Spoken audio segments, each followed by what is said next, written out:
So over the last few months, I've had dozens of conversations with founders from tech companies, CEOs of professional services companies. One common denominator is that they're all from that B2B space.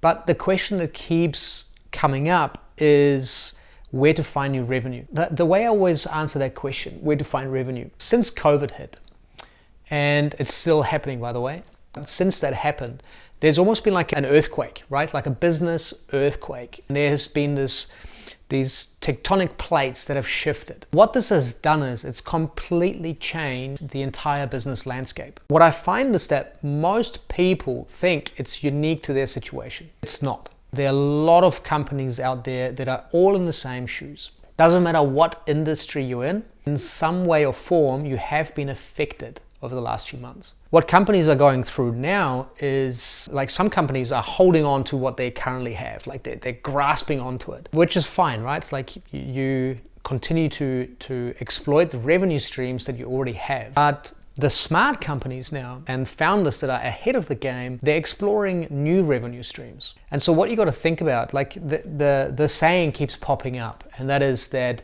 in crisis there's opportunity. The whole market has shifted. Everyone's market has shifted. Companies have changed, consumers have changed, market needs have changed, the tech has changed. And so there's like a whole new environment now where it's much, much easier to be able to provide value to people, to help them or to assist them with some of the new needs that have flourished as a result of the lockdown and COVID-19. And so to find new revenue streams, you want to continue exploiting what you're currently doing. You want to continue bringing in that revenue stream. But what you also want to do is free up a little bit of capital so that you can explore new markets and new revenue streams. The other day I was watching an ant's nest, right? If you think like an organization, like an ant's nest, you have got the actual tribe that is working and grinding day to day, right? And they find some food, someone dropped a little bit of ice cream or some cake, some chocolate cake.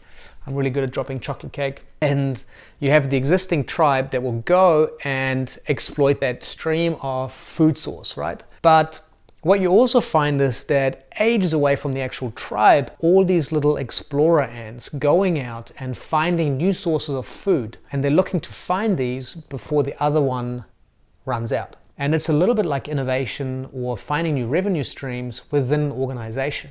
And it's going out there, looking around, looking for new revenue streams. Look before it runs out. And so don't change too much what you're currently doing, because like that'll be a bad mistake as well. But make sure that you've got your feelers out there. You're sensing the market for how it's shifted, and to see whether your product or service has got a different application, whether there are additional services or products that you can offer, or other ways, other forms in which you can provide value to your existing customers, and maybe even adjacent markets for new customers. Finding new revenue streams.